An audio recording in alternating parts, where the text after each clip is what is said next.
This is CBN NewsWatch. Thanks for joining us for this edition of CBN NewsWatch. I'm Mark Martin. Former Vice President Joe Biden is the 20th Democrat to enter the race for president in 2020. The big question is, does he have a shot in a crowded, diverse field that's pushing the party to the far left?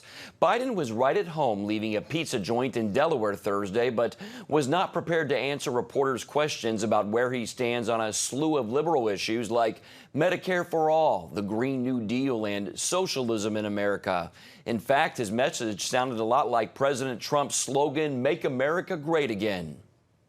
America's coming back like we used to be, ethical, straight, telling the truth, moving in a way, supporting our allies. All those good things. I've known Joe over the years. He's not the brightest light bulb in the group, I don't think, but he has a name that they know. Here to help us break down what Biden's announcement means for the Democratic Party is senior Washington correspondent Jennifer Wishon. Jennifer, out of the gate, how does Biden stack up against this crowded field of Democratic hopefuls? Well, Mark, day one, as soon as Biden announced, he was on top. He's on the top of the pack of these 20 candidates for 2020. Behind him is Bernie Sanders. You know, as the President Trump said, Biden has this tremendous name recognition. He served as president or vice president of the United States for 8 years. Before that, he was a long-term U.S. senator, a very vocal one, a chairman of an influential committee. And so he's on top. The problem, Mark, is that he has no money. Bernie Sanders is sitting on a war chest worth about $26 million. Biden has zero, and that's what he was doing last night. He was fundraising. What other challenges does he face? He's been in Washington for a long time, like you said. Could that be a downfall for him, or will that benefit him?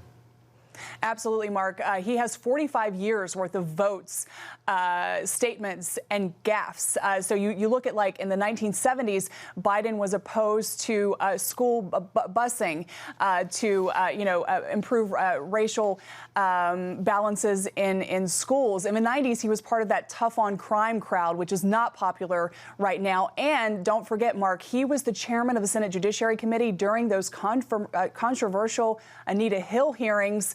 And, they were controversial then. They're even more controversial now. Biden actually just recently, before his announcement, he reached out to Anita Hill to apologize, maybe a soft apology about how that hearing went down for her. And she said in reports that did not satisfy her. So all of this is going to be rehashed for Biden. There's also the fact that, the far left candidates who are running are really going to try to make him look like the old guard, that he's out of touch with this new Democrat Party. So he has a lot of uphill battles to fight. All right, Jennifer Wishon reporting from Washington. Thanks for your update. We appreciate it. Thanks, Mark. In other news, the Islamic militant leader authorities believe planned the Sri Lanka terror attacks is dead, and his top lieutenant is in police custody, but officials are still concerned about follow-up attacks. Today, security is high around all houses of worship, with new warnings issued. Friday is the Islamic holy day, and some Muslim leaders plan to preach that extremists are not true Muslims. Meanwhile, the military is actively seeking some 140 people suspected of having links to the Islamic State. Authorities also revised the death toll down to about 250, a third less than previously stated. Still, this is one of the worst terror attacks the world has seen since 9/11. Our afternoon News Watch program, religious freedom advocate Dr. Daniel Marks said the attacks show how believers in the West need to be aware of global persecution of Christians.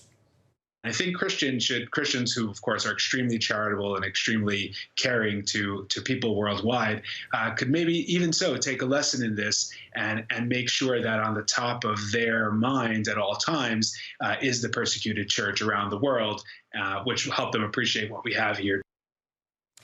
Evangelical, including Pentecostal leaders, are in Sri Lanka, are also expressing solidarity with Catholics after the attacks on their churches. Severe weather, including several tornadoes, ripped a path of destruction across the south before moving north, killing at least 5 people. A twister tore the roof off a barn with its powerful winds in Ohio. In Louisiana, the small town of Ruston was hit by another tornado that packed 136-mile-per-hour winds. Louisiana Governor John Bel Edwards declared a state of emergency and says search and rescue is a priority and making sure bridges and overpasses are safe, along with beginning cleanup. North Korean leader Kim Jong-un boarded his train for home several hours early after wrapping up his first summit with Russian President Vladimir Putin. During the talks, Kim complained that the U.S. negotiated in bad faith in Hanoi. Putin indicated he is willing to brief President Donald Trump on the talks. He also hinted he may want to play a bigger role in breaking the stalemate over Washington's push for North Korea's denuclearization and Kim's demands for sanctions relief. Jews and Christians are calling out Democratic Representative Ilhan Omar of Minnesota and a New York Times op-ed writer for promoting the idea that Jesus was Palestinian and not a Jew living in Roman-occupied Judea. Omar faced backlash after she retweeted a tweet from Omar Suleiman, an American Muslim scholar and civil rights activist, accusing conservative Christians of being ignorant about Jesus' Palestinian heritage. Michael Dixon, executive director of Stand With Us, ISR AEL, tweeted, "No, Ilhan Omar, Jesus was not a Palestinian. He was a Jew born in Israel under Roman occupation, and your need to misrepresent history and misappropriate his background to further a political cause says more about you than it does about anything else." The Trump administration is set to reveal more details on its Middle East peace plan. President Trump's senior advisor, Jared Kushner, says they're taking a different approach. Kushner said in the past, leaders start with a process and then hope that process leads to a resolution. Instead, his team is doing the opposite. He says, "I think that the document you'll see, which is a very detailed proposal, is something we've created by engaging a lot of people from the region and people who have worked on this in the past." CBN's Chris Mitchell joins us now from our Middle East Bureau with more. Chris, how is Kushner's ideas, how are these ideas on tough decisions related to the peace plan being received or will be received?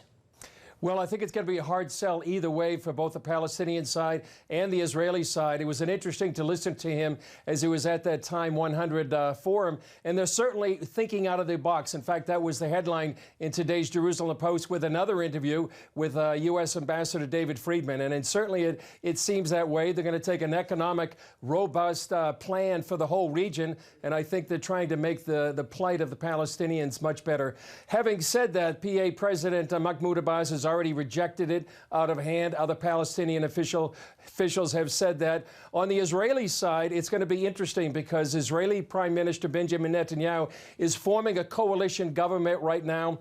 3 of those parties that he wants to have in the coalition are religious parties. Anything that this plan touches, they consider holy, like perhaps dividing the city of Jerusalem or about the Temple Mount, the Western Wall.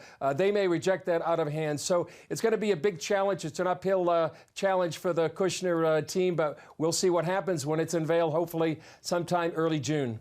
In other news, Secretary of State Mike Pompeo said time is up for several countries to import Iranian oil. How was that received, Chris?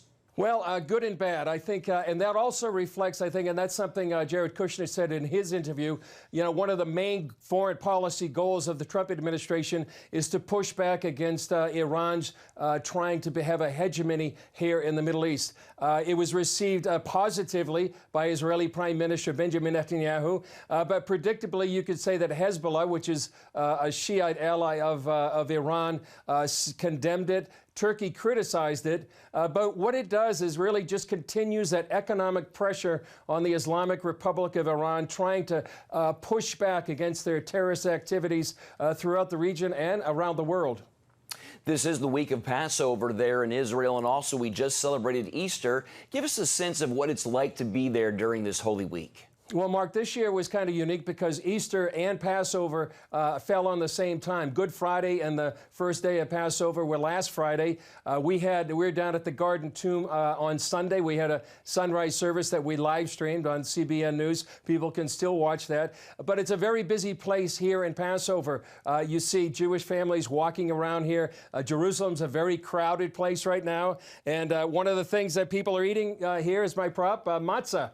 So unleavened bread. bread is sort of everything that's being eaten, or something that doesn't have yeast in it. If you go into a grocery store, Mark, you'll see literally sheets over different places in grocery stores, just preventing people from buying anything that has any evidence of yeast in it. Well, it's a great time to be here. Yeah, I would say so. Lots of excitement. What do you have for this week's Jerusalem Dateline? Well, this week's Jerusalem Dateline, we're going to have a story by Julie Stahl. She went to Azerbaijan, and believe it or not, this is a Shiite country on the border with Iran that actually has friendly relationships with Israel, and now reaching out to evangelical Christians. We have a story that sort of contrasts the past, present, and future in Bet Shemesh. There's an archaeological discovery they found, and they had to decide where this new expansion of a road had to go. We also have a story I think is an excellent musical composition called Ezekiel Out of Exile by Ruth Fazel. It talks about Ezekiel chapter 37, the Ezekiel vision of the Valley of Dry Bones. That's all going to be in this week's Jerusalem Dateline and more. A great show. Hope everybody can watch it. Now, when you say a musical composition, what do you mean by that? Well, it's about a 45-minute musical work set to film, and it just talks about, it really takes the scriptures, one psalm at the beginning, another psalm at the end, and between that is Ezekiel's chapter 37, this vision of the dry bones. It's a prophetic picture of the restoration of the Jewish people and the nation of Israel, and it really tried to tell in music and film and these images what Ezekiel was trying to portray. It's actually quite profound. Awesome. Sounds fascinating. Thanks so much, Chris. We look forward to it. Be sure to catch Jerusalem Dateline tonight at 9:30 Eastern on the CBN News Channel. Coming up, Sudan's dictator is gone, but the people are still on the streets protesting. How you can pray for the uprising unfolding in the African nation.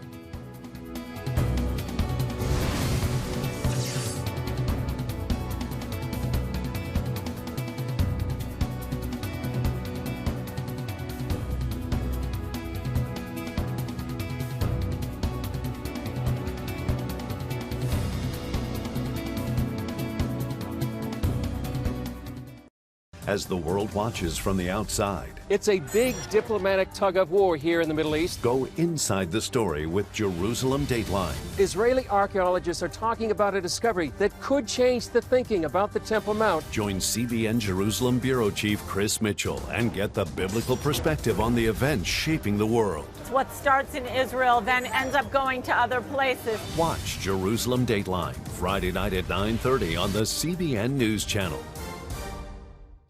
Orphans Promise is committed to loving and serving at-risk children, to helping keep families together, and to creating opportunities for strong and sustainable communities around the world.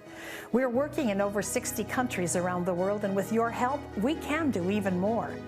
There's an old African proverb I love that says, if you want to run fast, run alone. But if you want to run far, run together. At Orphans Promise, we want to run far so we can touch the lives of as many orphaned and vulnerable children as possible. But we don't want to go alone. We're out to change the world, one child, one family, one community at a time. Will you join us?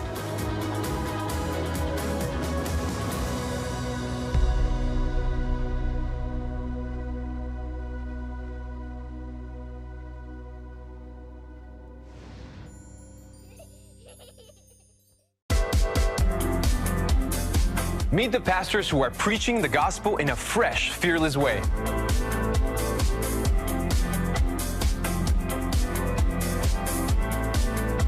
I'm Roberto Torresadillo. Join me each week for Next Gen Voices.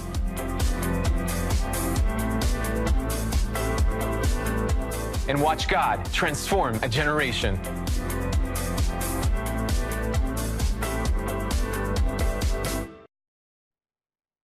Welcome back. Organizers of the protest that toppled Sudan's longtime dictator have suspended talks with the country's interim military rulers.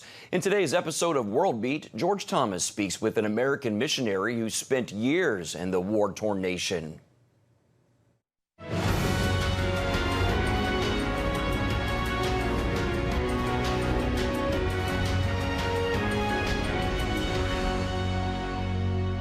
Hello, everyone. Welcome to World Beat, where we show you what's happening in the world and how you can pray about it. Well, after months of protests, people in Sudan are hoping to build a new country free of military rule and dictatorship. On April 11th, after a mass sit-in outside the country's military headquarters, Sudan's longtime leader Omar al-Bashir was ousted from power. But the protests have not stopped, as tens of thousands of people continue to demand that the remnants of Bashir's regime are completely removed from power. A military transitional government is now in charge, much to the dismay of protesters who want Sudan to be governed by civilian rule. Joining me is Ryan Boyette, a longtime missionary to Sudan and founder of To Move Mountains. Thanks for coming on the show. The protesters are pressing the military to hand over power to a civilian government. Ryan, will the military go along with this? They're going to try to fight against that. There was some negotiation between the protesters and the military council, but the protesters recently backed off that and said, we are not going to accept any sort of military rule. We want a civil government to take control of the country. We do not want the same men in power that committed a lot of the atrocities throughout Sudan. African leaders met in Cairo this week to also put pressure on Sudan's transitional military government. Is this making a difference yet? That is definitely a strong pressure from other African countries saying that they do not accept the military rule of the government, especially because the AU in the past was supporting Bashir, but now they've backed off of that. So that's a very good sign, and that's a good pressure to put on this military council. What else are Sudanese protesters asking for? They're asking for representation of all people in the country to be represented in this government. So they want a civil rule made up initially of professionals in the country, engineers, lawyers, doctors, to make sure the country is moving forward and get to a democratic election that could take place in approximately 4 years from now. So that's their desire, that's their hope, that's what the freedom that they want for all people within Sudan. Are Sudan's Christians part of the protest movement? Yeah, many Christians are also inside these protests. There's people from the different areas of conflict like Darfur, Nuba Mountains, Blue Nile areas who are also involved in the protests. So you have many Christians that have been persecuted over years and years have a great hope that maybe this will lead to a change where they will be able to worship freely in their country, be able to get deeds for land to build churches so their churches will stop being destroyed and pastors being arrested. So this is the hope of the church. This is what the people in Sudan are praying for. The majority of Sudan, they're followers of Islam. Is there any indication that with this demand for a civilian government, that aspects of Islamic Sharia law that is part of the Sudanese constitution, are protesters saying that we don't want that, we don't want Islamic law to be part of the constitution, any new constitution? That has been the call by a lot of some of the opposition groups. So there is some division, but most of the opposition groups are saying they do not want Sharia law. This is the reason why there's a lot of fighting in the Nuba Mountains. 30% of the population in the Nuba Mountains is Christian. But even though 70% is Muslim, they don't want the Sharia law. They realize that it's oppressive and it takes away the freedoms of certain groups of people. Do you think a civilian government will bring greater religious freedom, especially for Sudan's Christians? Oh, definitely. They would have a much greater say in what takes place in their country. They would be able to stand up for, be able to have a voice to what rights they should have within their country. I do believe that a civil government would benefit the Christians within the country and protect them a bit more than what Bashir's regime has done, which they actually declared jihad in the 80s against certain groups within Sudan. And that jihad is still in place. This is the Bashir regime. How can we pray for Sudan right now?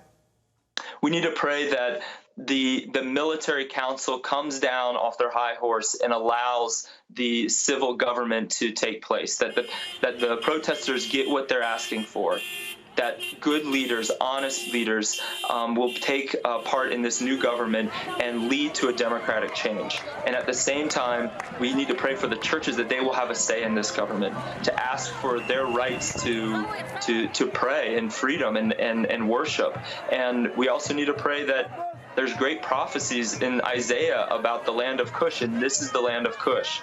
And whatever this is leading to, it could lead to a great gift in the time of judgment. Ryan, would you lead us right now for the people and for the nation of Sudan in prayer, please? I would love to. God in heaven, we thank you so much for this day. We thank you for the changes that we see right before us, your prophecies coming true. And God, I pray for the people of Sudan. So many people have come to the streets looking for freedom and desiring their freedom, Lord. And they're begging that and looking for a civil government, not the same military government that has been ruling them and oppressing them, Lord. And God, I pray that they find that freedom. But more importantly, I pray that they find the freedom and hope in our Savior, Jesus Christ. And I pray that that will be a real freedom that will come, and that the church will have a say, and that they will be established and be given the rights that they have to worship freely in their country, Lord. And we pray these things in your holy and righteous name. Amen. And Ryan, thank you so much for joining us on the broadcast. Thank you. Well, folks, that is it for this edition of World Beat. Until next time, goodbye and God bless you. Now, back to NewsWatch.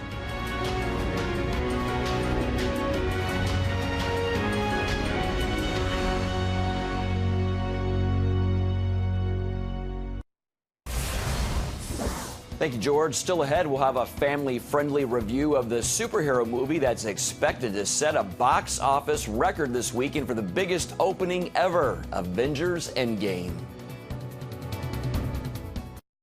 CBN presents The I Wills of God, your path to overcoming fear and anxiety. We're going to talk about some of the incredible promises God has made to his children. In Pat Robertson's newest teaching, you'll discover the I wills of God. I will rescue him, protect him, answer him, be with him in trouble, deliver him, honor him, satisfy him with long life, show him my salvation, and see amazing stories of God's promises in action. What I felt was loved and treasured. God spared my life twice in 3 days. The good Lord had given me a second chance. Break free from stress and despair. The Lord doesn't want you to live in fear, but to know the rewards given to those who love God. Call 1-800-700-7000 or visit CBN.com.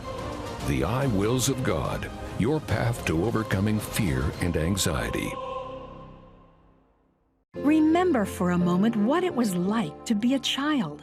You believed every story you were told. You saw a world full of endless possibilities. What stories will the world's orphaned and at-risk children believe?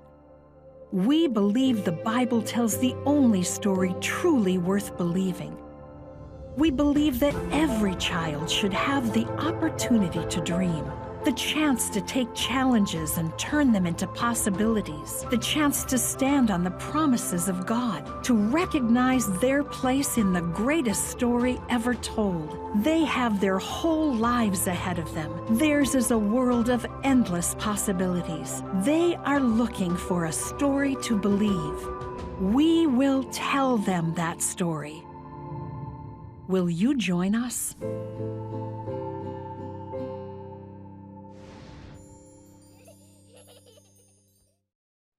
Avengers Endgame opens today. It's the wrap-up of the Marvel Cinematic Universe that's been going on for over 10 years, and it's expected to bring in the most money ever for an opening weekend. Here's a family-friendly review from Focus on the Family's Plugged In.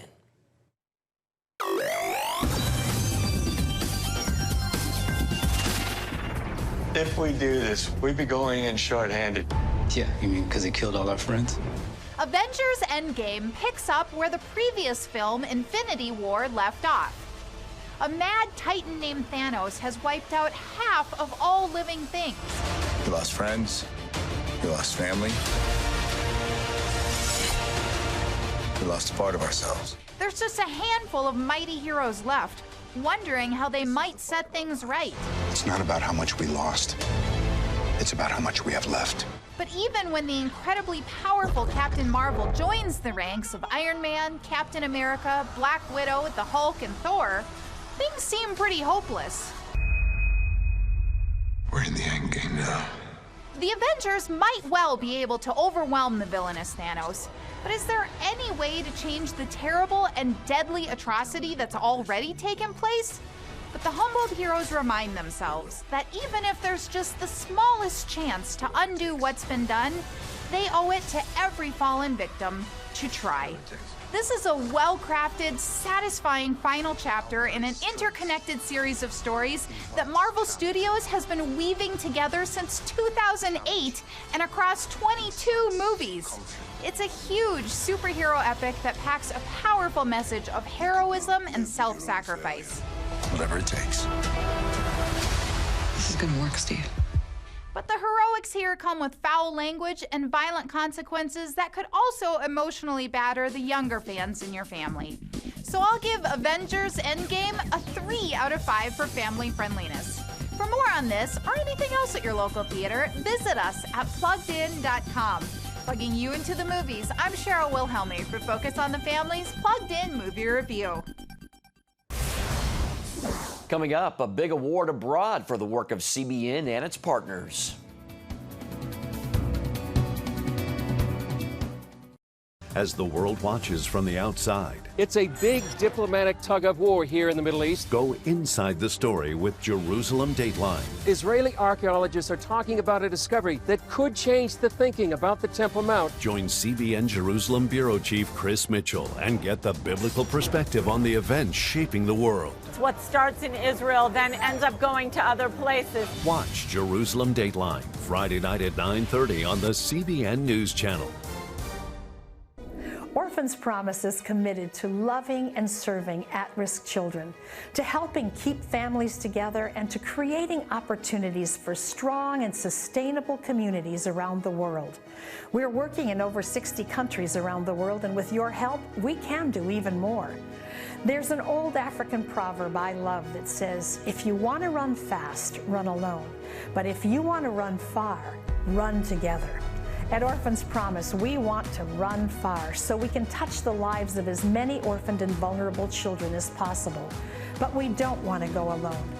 We're out to change the world, one child, one family, one community at a time. Will you join us?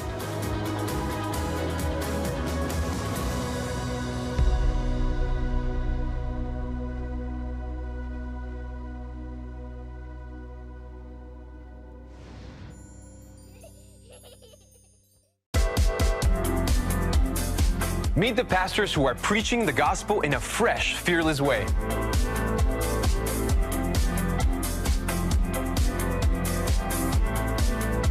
I'm Roberto Torresidillo. Join me each week for Next Gen Voices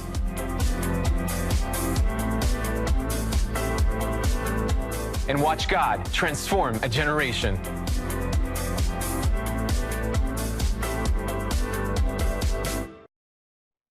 CBN Ukraine recently won an award for its charitable work. Out of close to 1,000 charities, CBN Ukraine won second place for Charitable NGO. The Association of Philanthropists of Ukraine gave the award for the ministry's work in providing essential needs to people living in the military conflict zone of the eastern part of the country. And you can find out more about what CBN is doing around the world by visiting cbn.com/international. That's it for this edition of NewsWatch. You can find more on news at cbnnews.com and can watch CBN News programs anytime on our CBN News channel. Also, email us anytime at newswatch@cbn.com or talk to us on Facebook, Twitter, and Instagram. Have a great day.